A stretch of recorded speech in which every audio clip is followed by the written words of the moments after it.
What's going on, everybody? This is Ozzy Driss, and you are tuned into episode 11 of the Lykeminded Podcast.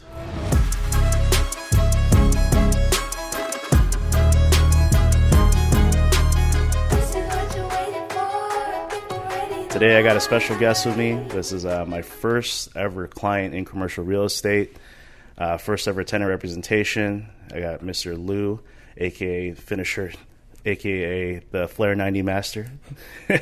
And if you're wondering what a Flare 90 is, just look it up on YouTube, and then look Lue up here on YouTube as well. But what's up, man? What's up, man? How you doing? I'm good. How are you? Good, man. Thank you for having me. Thank you for coming through. You don't live anywhere near Burnsville, but we appreciate you, making the drive out and taking time out of your busy schedule. I mean, you are a very popular, busy guy. You're we call you like the dignitary or the representative of the Hmong community in Minnesota. You're so damn famous. Anything you post is like 600 to 1,000 likes, views, and I'm like, gosh damn, Lou, how do I be cool like you? But no, man, thank you again for being here. I'm sure whoever's watching this will probably know who you are, but for those that don't know who you are, why don't you tell the audience a little bit about yourself? Like I mentioned, you run one of the most successful dance studios in Minnesota. It's I want to say it's globally recognized, but for sure it's nationally recognized, and especially with their government. But yeah, go ahead, give us a little 411 on yourself. Yeah. So again, thank you for having me. My name is Lue. So go by Finisher. I currently own a dance studio called Cypher Side Dance Studio. So we focus on breakdance, hip-hop, and K-pop dance for the youth, ages 3 to adults, mainly youth-focused. Started that in 2017, and then to today, then we have our own space. So we started in Indigenous Roots Cultural Arts Center, and then now we have our own space. Other than the dance studio as well, I currently perform for the Minnesota Timberwolves and the Lynx for, I think, 9 years now. And then I was also a McAllister College professor, or I guess an instructor, debating to go back or not, but that was last season. So that's my role right now. I guess like other minor stuff is just minor acting, but that's about it. That's right. You're a model and an actor. I don't really claim to be a model or actor, but I just say act. I would just say that anyways, because I do a few music videos too. That's right. Yeah. I remember a long time ago, our CEO of Wynn Group, Marshall Wynn, he did a couple of like modeling gigs like a while back, and he gives me a call and he's like, "You know who I saw there?" I was like, "Who?" He's like, "I saw Lue Thao, Lue Finisher Thao." I was like, "Really?" He's like, "Yeah." I'm like, "That makes sense." Which one? It had to be for some modeling gig, I think. I don't know. It was like a casting call. But yeah, he said that he saw you there, and you guys chatted it up for a little bit. But then fast forwarding, it's like a kind of a crazy story to me, because this is when I first got into commercial real estate. He ran into you again, and even took a photo with you and sent it off to me. And he's like, "Ozzy, Lou's looking for a dance studio." I'm like, "What do you mean? He has one." like he has a location right there, Indigenous Roots. So I hit you up. I'm like, "Dude, are you looking for a studio? I can help you out. I'm in commercial real estate now." And then the rest was history from there. Started looking all over the place. Had to get a little creative. Went to like Facebook Marketplace, right? And then we landed on a spot in Gem Lake. It was like a nice, like humble spot. The landlords are really cool. And then their kids ended up taking classes from Cypher Side, right? And then what was it? I think we were about a year into the lease. Yeah, was only a year. Yeah, only a year into the lease. There was an unfortunate accident that happened in the building itself, and which affected your space. And then when I saw that, I was like, "Oh, crap. All right, let me hit you up again." And then went searching around again, landed on a McKnight Plaza, and negotiated on some terms. And it was just funny how that all kind of came together, because your wife's family, they own the adult daycare. That's like right next to you guys now, which was like, all right, well, this is kind of, it's like it's meant to be. It's convenient. It's like, oh, wait. So it was a blessing in disguise almost. Yeah, it was definitely a blessing in disguise. And, I mean, the studio's pretty big. You know, compared to the first space or the second space that you had. It's huge because you guys have, like, what, 3 rooms? Yeah. Yeah, we have 3 rooms, and I just want to say thank you, too, for, like, helping us with our journey, too, because without you, too, we wouldn't be able to, you know, have our space. So just want to make sure I say big ups to you, too. Appreciate that, man. You know, one of the main reasons to why I got into commercial real estate, or why I ended up just going through fully with it, was to somehow give back or benefit the community in some sort of way. I mean, as you guys know, I have a dance background as well. I still break from time to time, but I'm more so on house. But even then, like, you know, the breaking community here in Minnesota, like, holds a near and dear place in my heart, and I'm always supporting it, always a fan. I'm always at the events, or I try to be. Unfortunately, I missed out on the Mall of America jam that happened. That was a big one for sure. Yeah, that was a huge one. But I think, are you guys going to have another one? Oh, yeah. Yes. It's probably a for sure for 2025. So. Oh, yes. Perfect. Keep your eyes out for that one. If anything, they have a recap video that you guys have. So they threw a jam at the Mall of America in the Rotunda. So it was from the videos and from the footage that I saw, you guys did it. You guys literally amplified it, man. You stepped up the game. Because and this is like the 3rd time, I believe, that a jam's been thrown at MOA. Right? The first one was in 2001 or 2002, was when I started dancing, around the time I started dancing. And that was thrown by Fudoshin, so BJ. It was like a martial arts group that threw it. And then the second one was with my crew, with Break Cops. We threw it in 2014, I think. Yep. Yeah, it had to be 2013, 14. And then there hasn't been anything since. So 10 years later, Lue steps up and literally makes this thing, like, amazing. Like, the setup, the lighting, the stage was bigger. I was like, it's a 5-on-5. I hope it's going to be bigger. And you guys had it on the stage. Like, when my crew did it, we had it on the floor. So I feel like this... Yeah, it definitely elevated things. Yeah, we definitely try to do things a bit different. You know, working with Mall of America was great. You know, Mall of America was great to work with. Yeah. And so, now, like, they email me back saying they want us back. So I have a meeting with them soon, too, about it, like a recap meeting, and then plan it for next year already. So. Oh, that's great. That's really good. On the real estate side, we work with some of the representatives from Mall of America as well. Like, our company, Wing Group, has done deals at Mall of America. Like, we put Bonchon in. Abisu, we're putting in a few more other tenants there. So Mall of America is a fun organization to work with. I mean, you can't go wrong if you're at that mall. It's a tourist attraction, probably the tourist attraction in Minnesota alone. So if you have your foot in the door there, it's sky's the rock. You know, it's all up from there. Tell us about, if you can, you recently just got awarded for, like, a huge grant. Tell us a little bit about that. Yeah, so it's been challenging, like everything sort of journey with that. It's our first year actually applying and learning about these legislator grants. And so we received 2 grants. So one is a Legacy Arts and Cultural Fund grant for $175,000. And then we received $100,000 for the workforce for legislator fund too. So very nice. Yeah. So the interesting thing that people don't know about this is that it's actually like a reimbursement too. So it's not like we get the money up front. So it's reimbursement as well.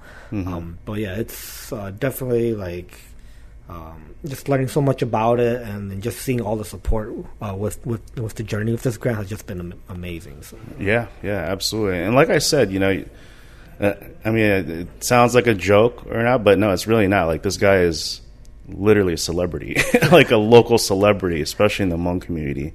I mean, you post one thing, whether it be some sort of donation or whether it be just to kind of promote something, it goes viral. Like, so and that's all due to the community having much love and respect for you, and because of what you do for the community, what you bring back. Like, I honestly don't know anyone else in our in the Minnesota community that has that kind of pull. personally at least. And the nice thing is that there's really no agenda behind it. Like you're really genuine, and that's coming from me knowing you for almost over 15 years. Yeah, it has been over 15 years. Yeah. Oh, geez, 15 years, man. That's half my life. That's it's definitely not half my life. but it's more than half. Gosh, man, it's crazy how far we go back, right? City versus city. Oh man, that was a trip. So we'll do some dance stuff, right? We'll talk a little bit of dance. I mean, this is who we are, right? This is the community that we still cater to today. This was like 2009, 2010, right? So there's a competition called City versus City. Shout out to Sneaks and Check It of Chicago Tribe. It's thrown in Chicago, or like the outskirts of Chicago, like Schaumburg or whatever.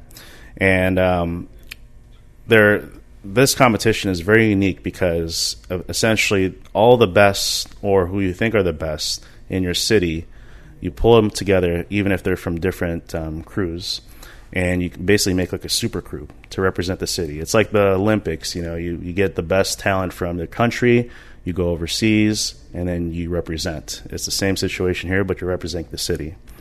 So Minneapolis already had a team, and at this point we're like, well, St. Paul has only been represented once, and this was in 2004. This was with a guy named B-Boy Imagine, who also goes by the name of Adam, and a guy named B-Boy Sequel. It was like a two-man squad, and they represented St. Paul. Me and a guy named Jarrell, a.k.a. Kid Rello, took it upon ourselves, like, let's represent St. Paul. Let's put together a team. So right off the bat, it's like Lue was one of the first guys I thought about. I'm like, let's get Lue, man. He's got power. He does a lot of power moves, which are very difficult moves in breaking. Hence the Flare 90. Look that up. And then let's grab some of the guys from a crew called Looney Tunes. See if maybe somebody from a crew called Optimistic would want to join us as well.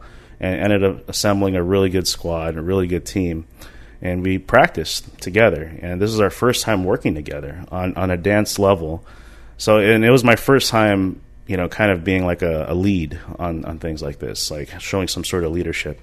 It worked out because around that time I was already reading books on leadership and whatnot, and how to lead a squad, and how to step up for a team when it needs to be done. So I was applying everything on the spot, and I was only 21 at the time, and I was applying everything I knew. Got everything booked with rental cars, hotels, and the hotel situation. Somebody brought it up the other day about the hotel too, because I remember I booked us a motel. If you ever stayed at a motel, it is the most interesting experience ever. Just don't do it, per se. But I remember booking it. We stayed there one night, and the next day I'm like, all right, I booked us a hotel. Let's go stay there. We're not going to stay here. This is unsafe. Kind of a weird area. The landlord's a little weird. So I booked us a hotel, but we ended up going there. But long story short, we made some noise. We put together a bunch of routines, and it was a 2-day event. The first day was kind of rocky, right? Because I think we had our nerves, like we were still trying to figure stuff out. And it was it a 10 on 10, I think? Man, I can't remember. My memories are pretty vague now. Really? It's all those head spins and no, too many Flare 90s. Too many Flare 90s, man. I just keep no, I think it was like a 10 on 10, but we had about 10 guys, I think. So just imagine it's like a big dance competition, and you have 10 people, including yourself, and you're just trying to lead this thing and call it. It's like being a football coach. You're calling the plays. By probably one of the most difficult things to do, because everything is like reaction based. It's at will. So if one of the guys from the other dance crew does like a certain move, you have to know how to react quick, and you have to be strategic about it. So we threw like a few routines, because a lot of the crews we went up against had like individual heavy hitters. We brought some heat with those routines, though. Oh yeah, we did bring some heat. Like it worked out really good. It made them worried, like, oh, Yeah. We it was the second day. We made it to like the top 16, I think, or top 8. But we went up against Chicago, the city of Chicago. And, it's every year before that, Chicago has always won because they have a stacked team. And, to them, we were basically the B squad of Minnesota, right? They didn't expect anything from us. It was already in the air. You can feel that atmosphere. But we literally brought it to them and had them even throw a routine in because they were worried. They're like, we were kind of scared at that point because we were a lot young. Well, most of our members, including myself, I would say. Yeah, most of our members were younger compared to like the Minneapolis, squad. But we brought it to Chicago. And that flip from Rello, though. So oh, yeah. So, if you want, look it up on YouTube. Just look up City versus City, Chicago versus St. Paul. You'll find the footage there. We had like this one routine where the three of us slide up and kind of lean up against each other. And one of our team members, Jarrell or Kid Rello, runs up and he flips right over us because this guy had hops. So I could literally be standing straight, and this is one of a routine we had back then where I could stand straight, and he would run up and flip right over me. And I'm 5'6", so I'm not too tall by any means, but still, like, flipping over someone that's 5'6", like, you get some hops. Yeah, that definitely changed the dynamic of that battle for sure. Yeah, it did. But I think it set the course for a lot of us, dance-wise and on a professional level, because we all traveled together. Like, I think for a lot of the guys, it wasn't really their first time traveling out of state, but it was a different mindset. So there's some sort of professionalism to it, because you're representing a city, so you want to come correct.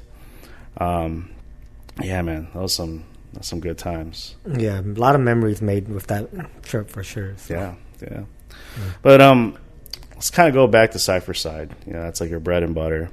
What are some challenges that you faced when and that you still face today, if you want to share some of them, with running a studio? Yeah, I think challenges were just I didn't know what I was doing.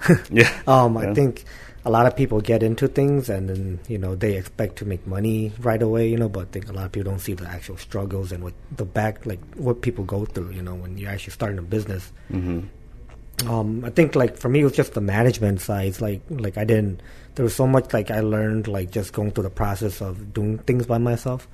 I didn't really have people kind of tell me what to do exactly. I had a lot of support, like Marianne, Indigenous Roots, they were really helping me with the space and everything, guidance, but also just the details of doing a dance studio. How do you manage all the students that you have? How do you manage the payments?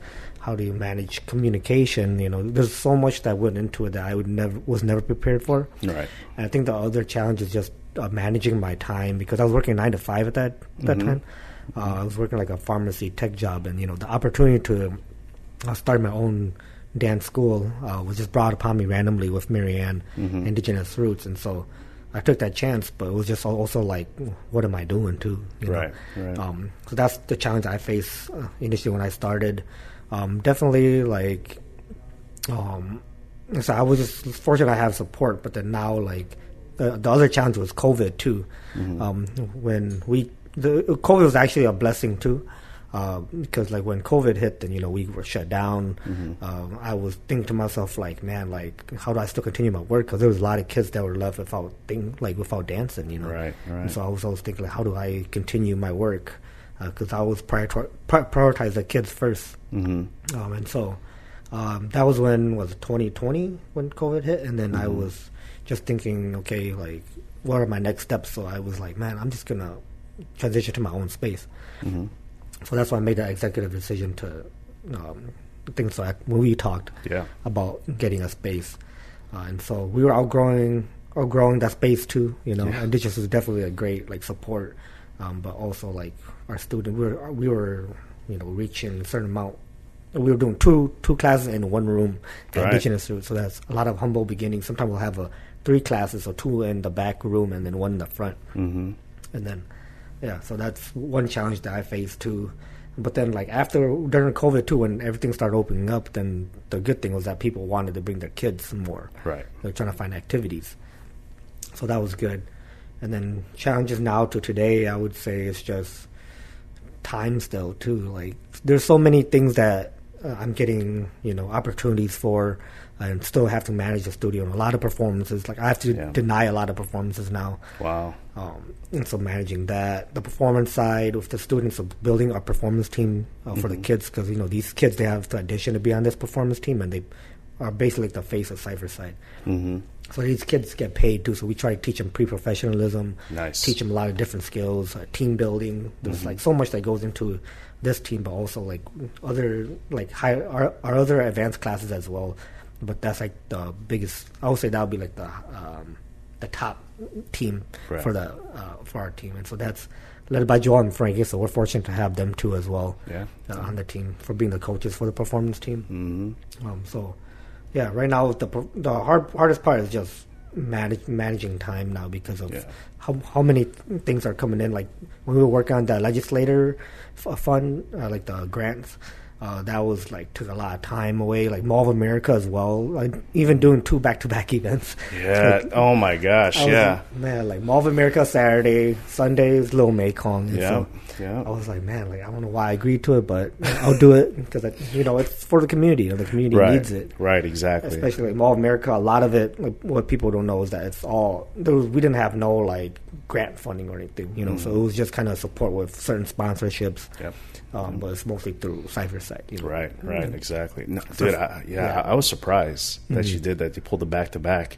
Because I'm sitting here, I'm like, because you hired me to judge Lil Mekong, the All-Star battle, and I was like, how is he going to do this? Because I'm like, but it worked out because the special guest that you brought in for the MOA battle, ended up working for Lil Mekong as well. Like, I ended up judging with Hans. The DJ from All America judge, the videographer judge. And the winner. He did, the crazy thing is that Conwork, he did 2 jobs at Mall of America. He was a videographer and he battled. I was like, and he won. I was like, he was well deserved. Yeah, literally. Great videographer, too. Man, he kills it. And then you look at it because it all makes sense because he's an artist alone, but he works with Stance. Shout out to Stance, Daniel Zhu.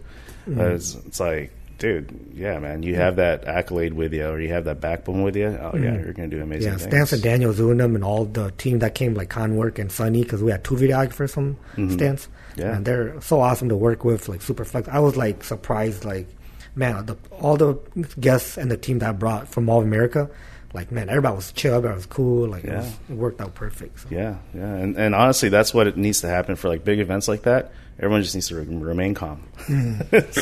Like, it was crazy. So people don't know, too, like, Java J, the breaking DJ, like, he was supposed to fly in Friday night, got his flight delayed, and then they're we can only fly you out the next day, which that was a Mall of America event. And so they said, the latest we can get you there is 1 p.m. I was like, he can't come at 1 p.m. or 2 p.m. because that's when the event starts already, And so I literally had to book a flight like last minute the day before and get Java on like an earlier flight to get here at 9 a.m. on Saturday. So people don't know about that, but it's the things you do, right? Well, it's behind the scenes. A lot of behind the scenes. Even with the studio itself. I mean, you just mentioned it right then and there. Like, a lot of the back end stuff is crazy. And, we know this, too, from owning a restaurant. A lot of the back end is insane. It's one thing to be on the front end and be the face of things. It's another thing on the back end. Both equally as hard, but I think on the back end stuff, you pull more hair, because you're just like, oh my gosh. Yeah, that's why I say, like, it's always important to like support people because like the support comes back to you full circle, and so that's why like when things happen like that where things you can't really control, I feel like people step up and actually, hey, like, how can I help? Like, that comes back to you. So for me, I'm just fortunate to have like that support, like even like. One of my instructors, Daniel, like he was helping me throughout the whole weekend. Like, hey, like, what do you need help with? Like, he actually helped me with Lil Mekong the next day. Yeah. Because I was like, man, like, I'm gonna be so exhausted. Like, there was so much going on, and I was just fortunate. Even my wife, like, I'm so fortunate to have my wife just being there and just dealing with everything that was going on. Yeah. No, it really worked out. I was surprised too when I saw Daniel. I was like, so what are you doing, man? You're gonna enter or something? He's like, well, I'm pretty much coordinating. I'm like, you're doing what? You're coordinating? I was like, wow, this is impressive, because it's like, and I could tell like he stepped up. The nice thing about it too is like your circle of friends, your atmosphere, everyone's genuine, and and when you have that, that just feeds off of you. And that just shows like the kind of character that you have. So you're very genuine about what you do and about what the things that you go into.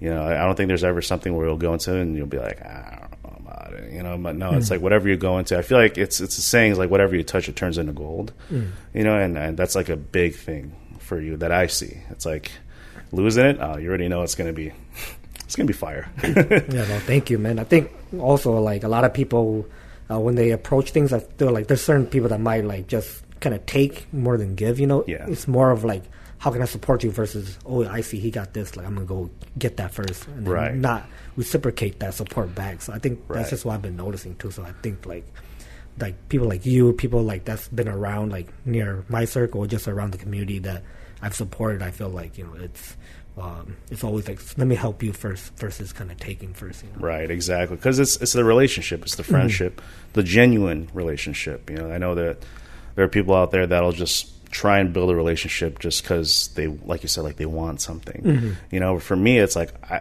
I need to like you as a person first. Like I need to feel good around you. You know, if I don't feel good around you, that you'll know. You'll know because you probably won't really see me around. But you know, if I see you, and it's like, and even then we're all busy people, right? So we barely get to see each other. But when we see each other, it's like the connection's right there. You know, they're joking around, just being b-boys, right? Just joking around being b-boys, and that's a strong thing. It's a strong bond. Like the Looney Tunes guys, like I won't see them for months to even years, and I see them again, it's like we're all joking around. I know. Once again, because a lot of people that watch our podcast, a lot of them are probably going to start thinking about starting their own business or expanding.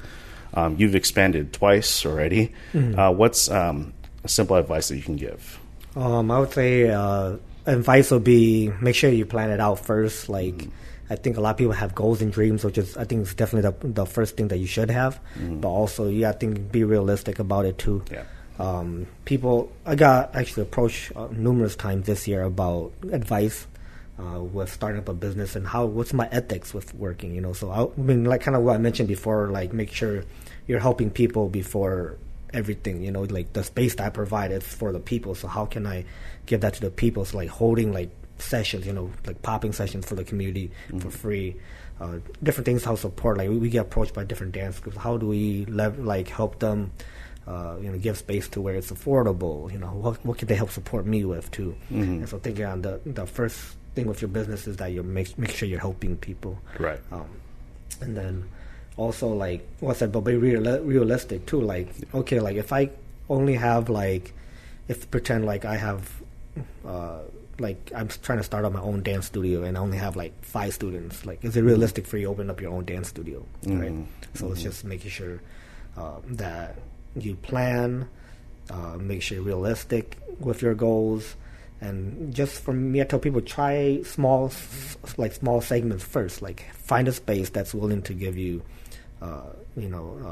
usage for what you plan to do. Like, oh yeah, I want to start out like my dance class, see how it goes first, and then kind of like it's starting to build up a momentum, and then okay, I'm ready to take the next step. So exactly. It's great advice. You know, it's the realistic thing hits even harder because tenant representation is like a big. It's like my bread and butter in commercial real estate. Do everything, but tenant representation is always something that keeps me busy on a daily. And that's one of the main things I always try to make it clear to my clients, or when I'm going through clients, is like, hey, let's be realistic here. What do you have or where are you at? You know, do you have a business plan? You know, let's take a look at your business plan, or let's try and figure out if the finances are correct. And if they're not, it's okay. It takes time, right? Timing is everything. It may not happen right now, but if you just keep grinding, it'll happen. Like it can happen sooner than later, you know. So it's the being realistic part is and being organized. That's another thing too. Organized is important. People just don't know. Like you have so much you have to manage, like the budgeting and also like what goes into getting your own space. So people don't know. Oh yeah, I have to pay utilities, deposit. rent, like there's some, like you gotta buy Wi-Fi, you gotta buy insurance. A lot of people don't know everything, like the behind when getting a building, or like getting a lease for a space. Getting a lease, you got to go through the LOIs, and then you got to see the CAM and tax. What does that cost? Can that come up to your budget? The base rent, renovations. Like, the renovations is a big part. I'm still building out our expanded studio right now. Yeah. And that's like, 3,000 square feet, I think, almost 3,000 square feet. It's going to be one big studio room, and that's still, like, in the process. It's been like a month, technically like a year. Yeah. If we talk about it. But. Yeah. I mean, it takes time, right? It's like the Burnsville Mall. We're revitalizing it, but it takes a lot of time. It takes a lot of money. That's pretty much what the holdups usually are, what the delays are. It takes a lot of time and a lot of money, a lot of effort, and sometimes there are certain things that you have to change during that time frame.